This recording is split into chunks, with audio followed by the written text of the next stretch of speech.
so I learned very quickly that I needed to go out in the market and really think beyond my network and referrals. And Mm. so for years, I was an independent consultant, but got the itch to actually scale the business. So I started Precision Sales Coaching and really niche down into the 401k, 403b kind of business. So, billion-dollar deals like the Walmarts of the world, their retirement plans. I would go in and I would coach on deal strategy and then coach the team in their presentation skills. Leadership Story Talks, where we discuss the practices that engage, motivate, develop, retain, and attract people to businesses. We'll give you principles and tools based on real-world stories to leverage listening and storytelling to become a better leader and management professional. Leadership Story Talks is produced by Narrative, a company that focuses on personal storytelling for business. Welcome to Leadership Story Talks. I'm Jerome Deroy, CEO of Narrative. And I'm Julienne Ryan, and it's great to be back with you. Fantastic to see you. And before we move on to introducing our guest, I want to remind our listeners to subscribe to the podcast, leave a review wherever you find your podcasts, and also check out our YouTube channel in this episode's notes, as well as go to narrative.com/podcast, where you'll be able to find all of our previous episodes. All right, so today I'm very excited because our guest is Nadine Keller. She's the founder and CEO of Precision Sales Coaching and Training. The past 18 years, her firm has provided strategic programs for tens of thousands of sales professionals. Several years ago, Precision expanded their offering to women entrepreneurs in service businesses by developing a hybrid online learning and coaching program. Nadine combines her personal experience as an entrepreneur with her proven sales and marketing best practices to help women increase their revenues in record time. She's an adjunct professor at Columbia Business School, teaching entrepreneurial selling, and an avid writer and speaker. She's also the author of Make It All About Them, Winning Sales Presentations. That was published by Wiley in 2013. All right, well, welcome to the show, Nadine. Great to have you. Thank you so much. I'm so happy to be here. That's great. Well, so why don't we, I've said a few things in your bio, and I'd love to, as we are in the business of storytelling at Narrative and in this podcast, it's one thing to read somebody's bio, but it's another thing to hear their story. So I'd love to hear a little bit of the story of how did you come to create your own consulting firm that was specialized in sales? Great. Well, I started at Chase Manhattan Bank, and I Mm. was lucky enough to have been hired into a training department that was reporting directly to the vice chairman at the time. And it was in the 80s. So the days of trying to turn commercial bankers into investment bankers. And the training department was really kind of leading that change. And so I got an opportunity to rub shoulders with kind of the best of the best. I was very green myself, not knowing much about anything. But as the years went by, I had the opportunity to become the curriculum manager for sales.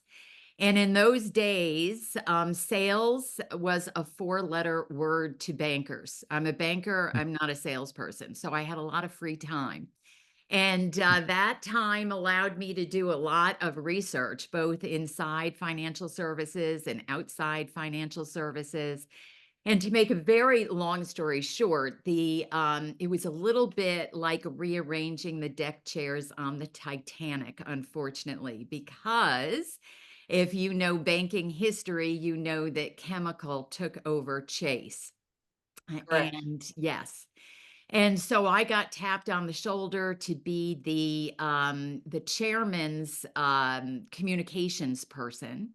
And I loved that. It was awesome. But I had two babies at home. And I thought, you know what? This is, sleeping at the office doesn't make much sense at this point in my life. And I thought, being somewhat naive, I am going to go out and create, a life that makes sense for me, and consulting was a natural.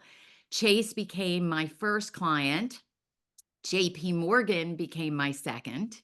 And we know what happened to them, right? So the two of them merged, which is the worst possible scenario for a consultant who only has two clients, for her two clients to merge. So I learned very quickly that I needed to go out in the market and really think beyond my network and referrals.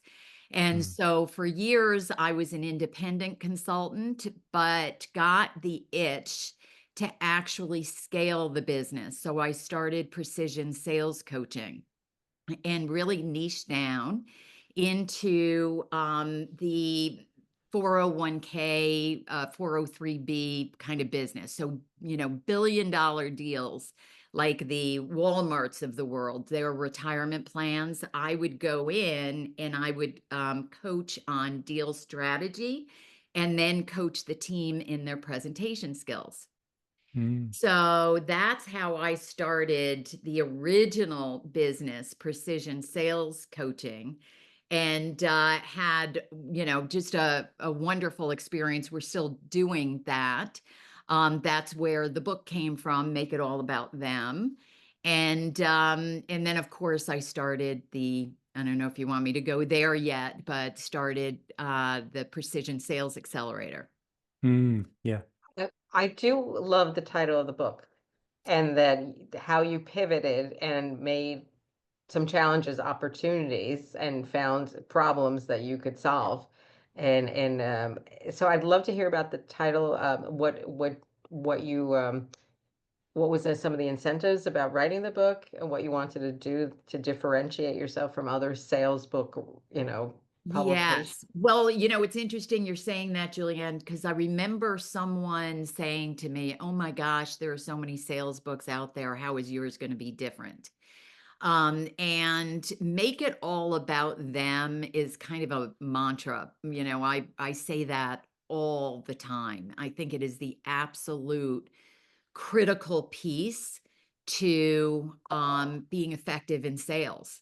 It's really got to be the client front and center. And, the world of sales, we probably don't know this, but sales started as a profession at the turn of the century. And Mhm. so obviously it was a very masculine model because there weren't a lot of women working back then, and particularly not in sales. And while that model has evolved over the years, it really has remained somewhat of a masculine model. And as a result, I think I know this because we researched many, many women entrepreneurs, and women are concerned about being salesy and pushy. And the key Mm, to not being salesy and pushy is really being in service of your client and making it all about them. yeah. It's interesting, and I do. This will be a nice transition, I think, into the specific niche of women entrepreneurs, which you've just alluded to now. But just something I wanted to reflect on, because I think we see this a lot. Our business is storytelling, and that's what we teach people Mhm. how to do, is to tell stories. And it's interesting, the commonality I see with what you're talking about in terms of making it all about the prospect, the client, who you're talking to, is that for storytelling, even though the story might be about you, and often that's our thing, is personal storytelling for business.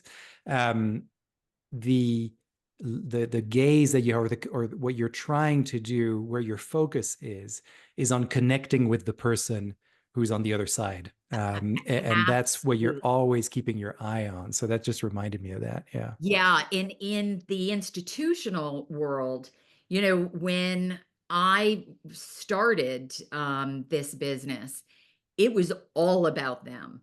So in Mm, other words, they would go into a presentation and the first 5 slides was how big they are, what their mhm, credit rating is, what their product offering is. It was all about them. And it was such a shift to get them, and still it still can be a struggle to get them to start with the client and the client needs.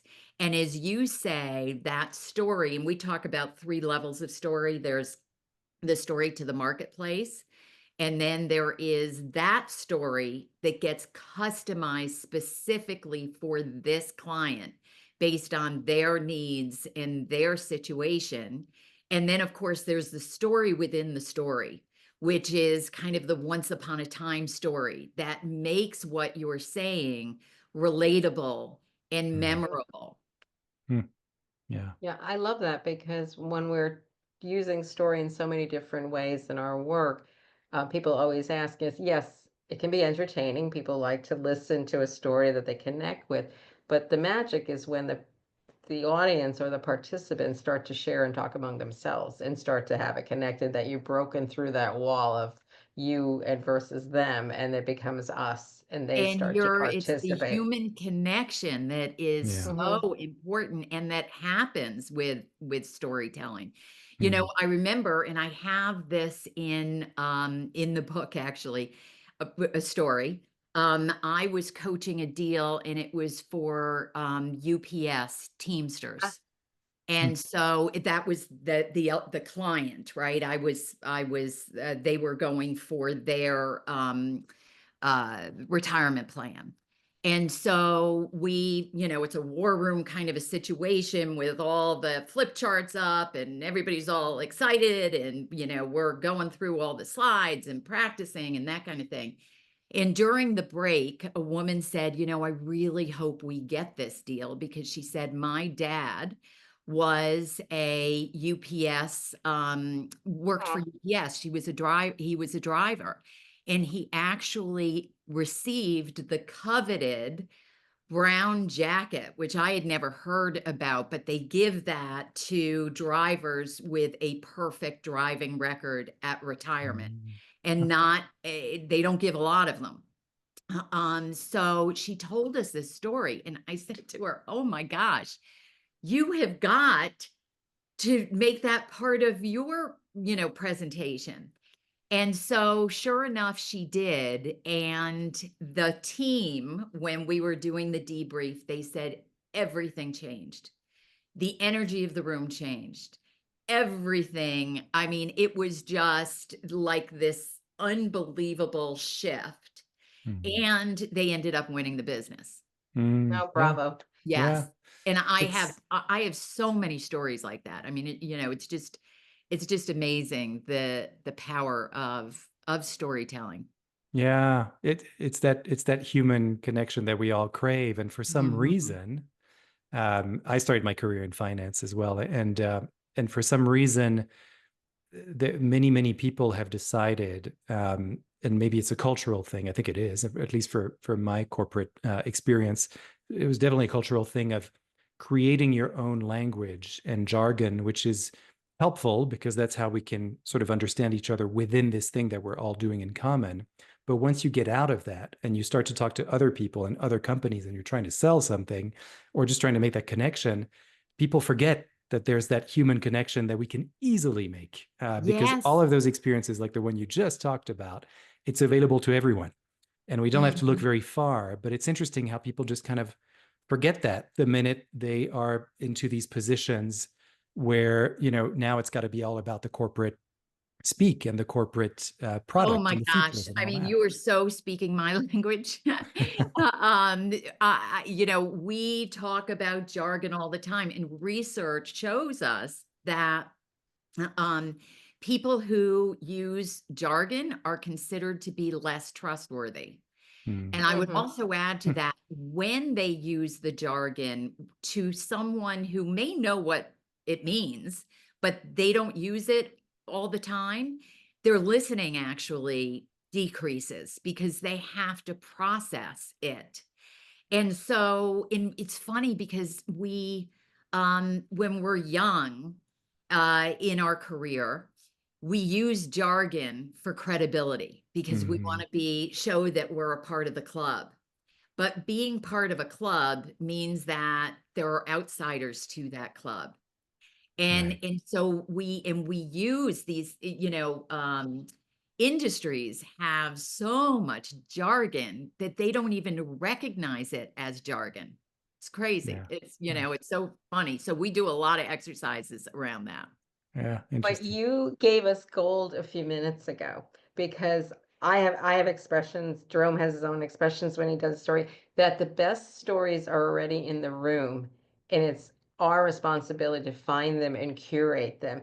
Yeah. And you had this gift of gold from this person, like because you were listening, you were chit-chatting, you were having sidebar moments, not just doing here's the lecture and here's all the bullet points I need you to learn, that you were able to excavate that, use one of narrative's famous expressions, and pull it out. So it's not always orchestrated. It's a simple story that's Mm. hiding in Absolutely. plain sight. So And thank you can for I giving that can't help example. but if there's one other story I can tell you because this Please. Sure, I love. absolutely. Great. It is, so I was coaching a deal and it was, for Conagra. Yes. So, the food company, that has a lot of the, Slim Jims and, Ready Whip and, whatever the popcorn, Jiffy Pop, popcorn, Mm. all of that. So again, same atmosphere where we're kind of in a war room getting ready, and somebody we're passing around an email, and it's an email that came from an employee of Conagra. And at the bottom of the email, under their signature, was my favorite Conagra product is. And so I said, you know what would be so fun is when we do the introductions, why don't you all say my favorite Conagra product is? And Mm. so the first one went and he said, Friday night is movie night in our house. I've got two boys, 4 and 6, and there's not a night that we don't have our Jiffy Pop popcorn. And so we went so far as we went grocery shopping the night before, and it was under the boardroom table. And so he said, there's not a night that I don't have my Jiffy Pop popcorn. And then the next woman went and she had a story about it used to drive her mother crazy with the Ready Whip when the girls would, squirt it right in their mouth and, that kind of thing. But that ended up, so after that deal, these are about, I would say, 8 people on the buying side and 8 on the selling side. They actually had never met before, but they actually ended up hugging each other on the way out. There was Mm. so much laughter and so much connection. And it's the power of storytelling and Mm. human Yeah. connection, Human obviously. connection. Yeah. Yeah. Sure. Yeah. Yeah. Yeah. No, it's wonderful. Well, so And you've again, talked. and they won the deal. Ah, Yeah, and there you Yeah. go. I mean, yeah, it's so interesting. I mean, we spend so much time on, like what are the best features of my product that I can talk about, the latest technology that's so revolutionary, but everybody else says the same thing. So, it's how do I know? What's the 100%. yeah, Because everything's commoditized now, right. pretty much, Yeah. right? Yeah. So it's how you tell the story that Mm. is really enables you to succeed, I think. Yeah. So I want to go back to what you alluded to earlier, when you were talking about kind of the almost the origin story of sales, and male dominated, and then some of the women that you talked about as well, who sort of say, I don't want to be pushy or sell, like there's a kind of a cultural thing going on there as well, and many decades of male dominance. And I wonder, so now you have this focus, in addition to what you just talked about, specifically on women entrepreneurs, and you've talked about some of these challenges now. We talked about the corporate jargon, the need to have that human connection, to be memorable, et cetera, and that's what you help your clients historically with. With women entrepreneurs, is there something other that you help them with that is very specific to women entrepreneurs, or is it sort of the same challenges that everyone has around sales? So the Precision Accelerator has been developed specifically to help women in service businesses, mostly coaches, consultants, marketers, build their business and Mm, increase their revenues. So we work with a lot of women who have come out of corporate.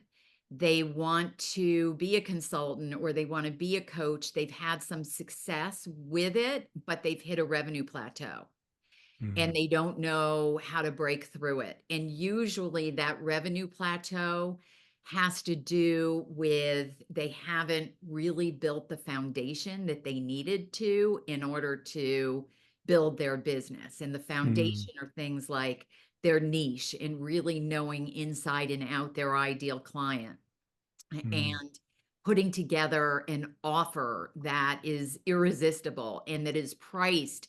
We know women underprice themselves compared to men by 28% compared to their male counterpart offering the exact same service. So that is crazy. So we help them with pricing, and also lead generation. So in lead gen today is everybody's in a whirl over it, right? Because you've got all the social media platforms and you've got blogs and podcasts and YouTube and you could go on and like where should I focus? So we help them also develop a lead generation strategy. Then we help them with the sales, and with the sales part it's really helping them to lean into their feminine energy in the sales conversation, which mm, is about empathy and collaboration and really being in service. Now, it's not a passive model because if you are talking to a client who you know can benefit from your services, you have an obligation, right, to help him or her or they get over whatever obstacles might be in their way.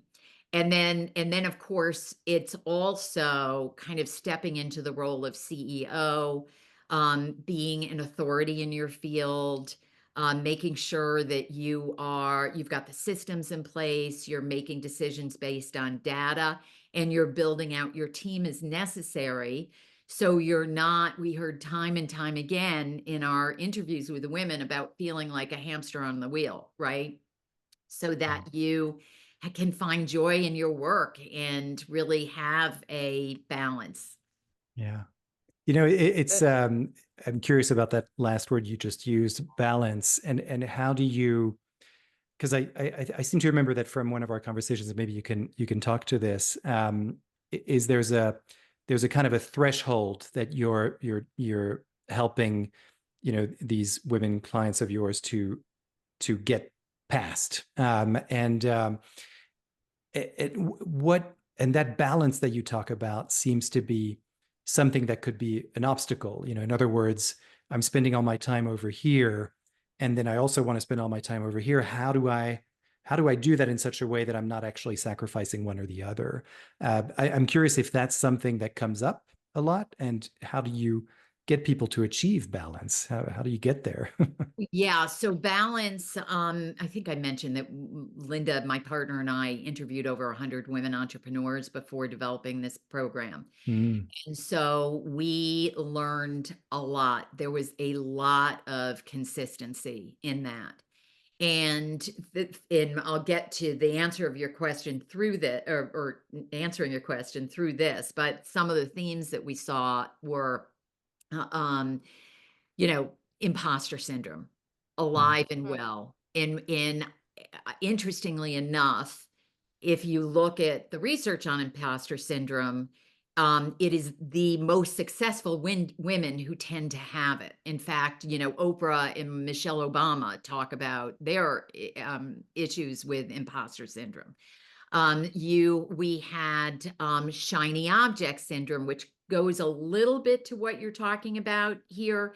And that is where we would find women going down one road, maybe an offer, right? A particular offer. And then they get an idea and they go down another road. And then they get another idea.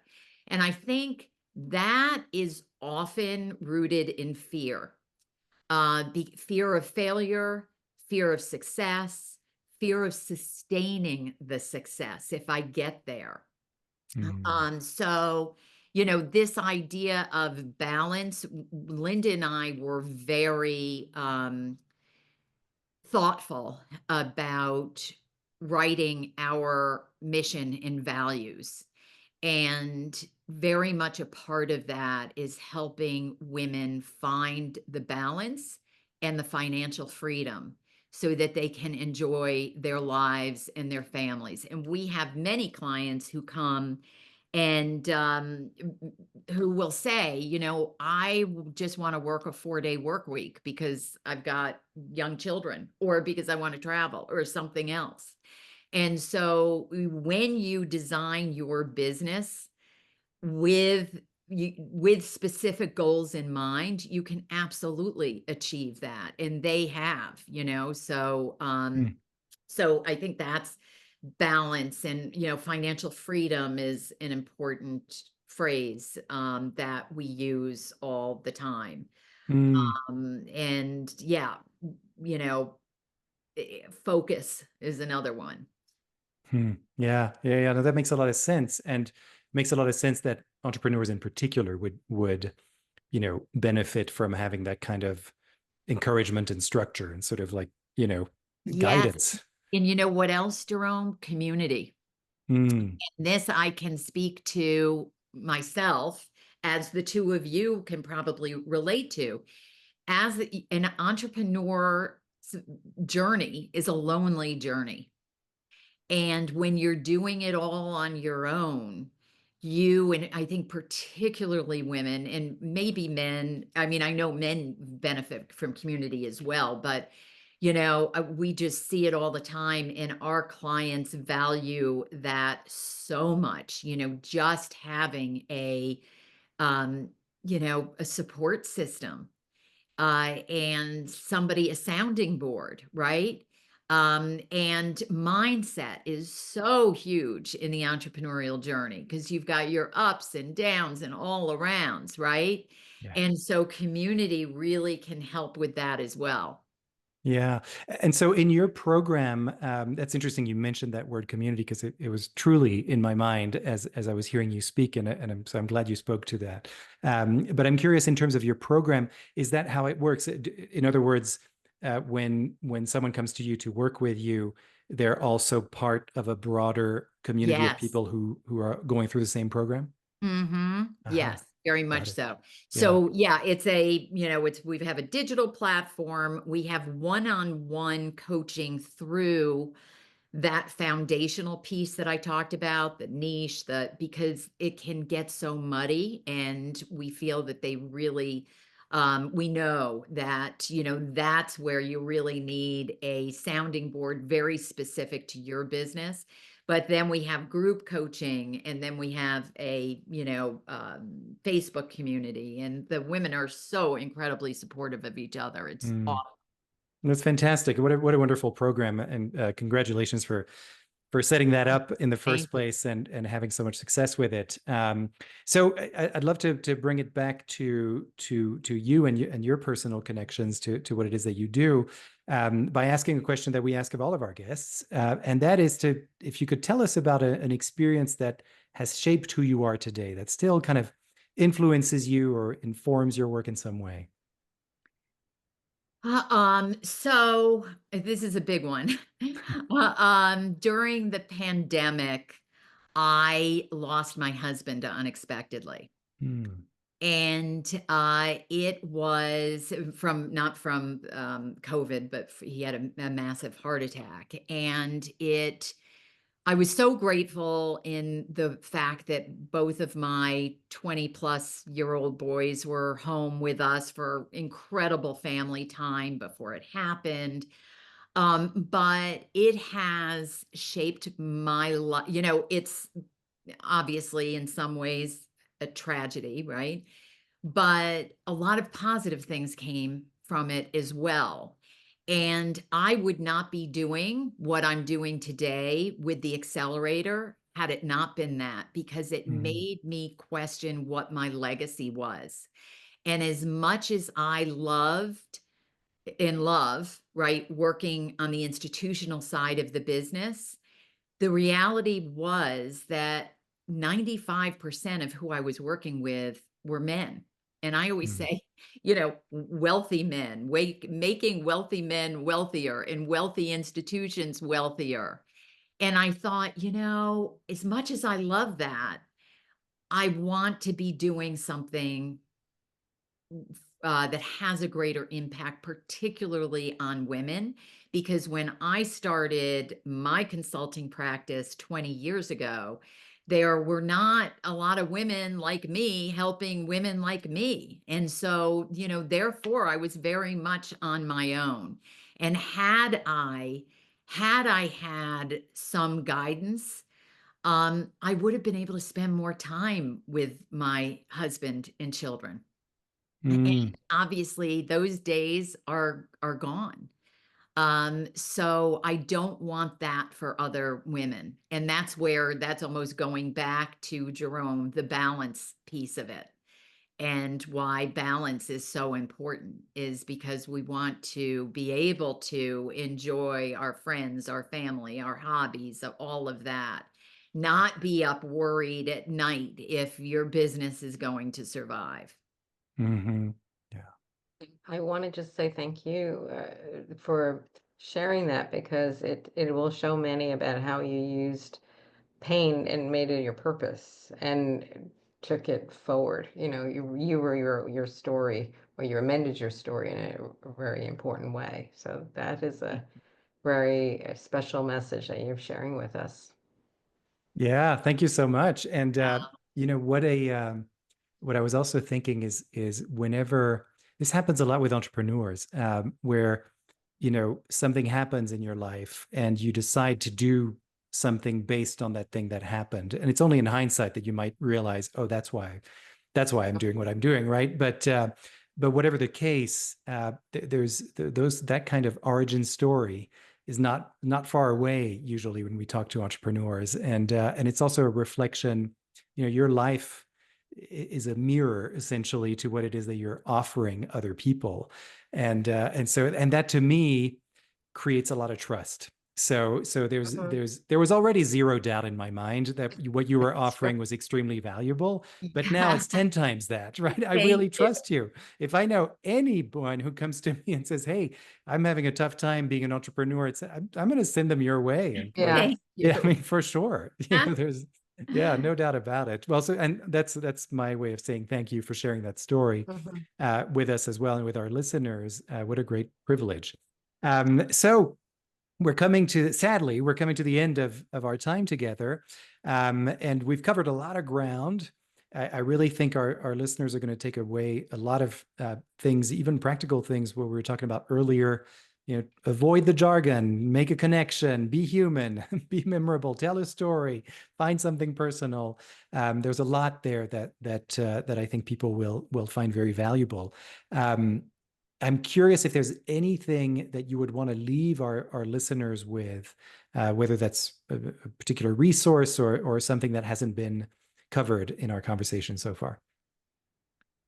It's so funny. It popped into my head just as you were saying this. I wasn't planning this recently. I was talking about some of the challenges that women face, and I've, over the past month or so, having a lot of conversations, I realized just how fear can be such an obstacle to an entrepreneur. Mm. And so I created a fear assessment. Mm. And the fear, when we talked a little bit about, fear of failure, fear of success, fear of sustaining the success. But I would certainly, we have tons of content because we want to serve not only our clients, but women who don't, that we don't have as our clients as well. So we put a lot of content out there. That is just one example, is the Mm. fear assessment. We have many other things. We're starting ourselves a YouTube channel.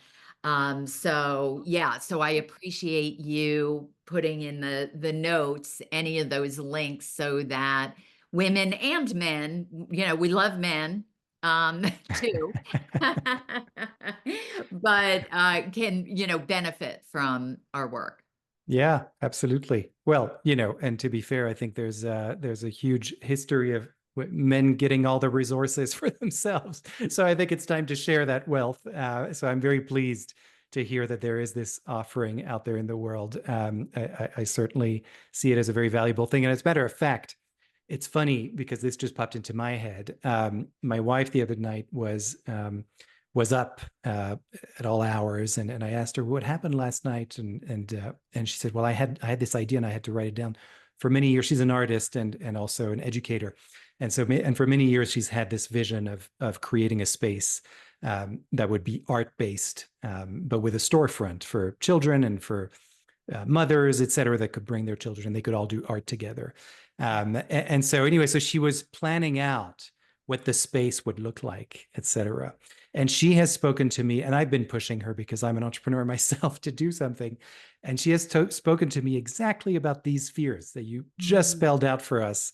Even the broad brushstrokes you mentioned, I know it goes deeper than that. So I'm going to tell her to take the fear assessment and see what happens. Please. Yes, yes. I'd love that. Yeah. Great. So anyway, well, thank you so much. This has been really a wonderful conversation. Julienne, any parting words? The last few minutes again, when you were talking about things that are in all our hearts, especially as females, when I'm coaching, when I'm hearing myself have inner dialogue, for making it, bringing it out into the open and saying, everyone is special, but you're not alone in this. And for some reason, we have these attributes or these qualities that we sometimes do, or these behaviors. So you're making it real and you're making it solvable, or at least something we can address. So thank you very much. Yes. Yeah. Thank you both. What a fun conversation. Yes, this was I awesome. can't We love believe what how we do. fast I feel like we just started. I know. We may be in touch with you for a part two because there's a lot for we could be sure. discussing. So, but that's the time we've got. And thanks again for taking the time to be here and sharing your wonderful stories with us. Personal experiences, really very inspiring. I think I can certainly speak for myself, but I think our listeners also are inspired by this conversation right now. So thank you so much. I'm going to address my listeners right now. If you want to learn more, Precision Sales Coaching is the website, and we'll have this in episode notes as well with more information about the accelerator and other interesting links and resources that have been made available to us by Nadine and her colleagues. If you've been inspired by this session, certainly like I have, to consider also enrolling yourself in one of our storytelling training programs, whether that's one-on-one or in groups. You can certainly reach out to us. Go to our website, narrative.com, NARATIV.com. We're always ready to listen, just like you are listening to us right now, and we really appreciate it. And again, don't forget to subscribe and leave a review on your favorite podcast platform. And also go to our YouTube channel where you can see us in visually as well. So until next time, thanks, Julienne, for co-hosting with me as well. It's always wonderful. This is the best gift of all. Thank you, Nadine, so much. Thank you both. Thanks. All right. Bye-bye, everyone. For more information on the narrative listening and storytelling method and how it can help your business, go to narrative.com.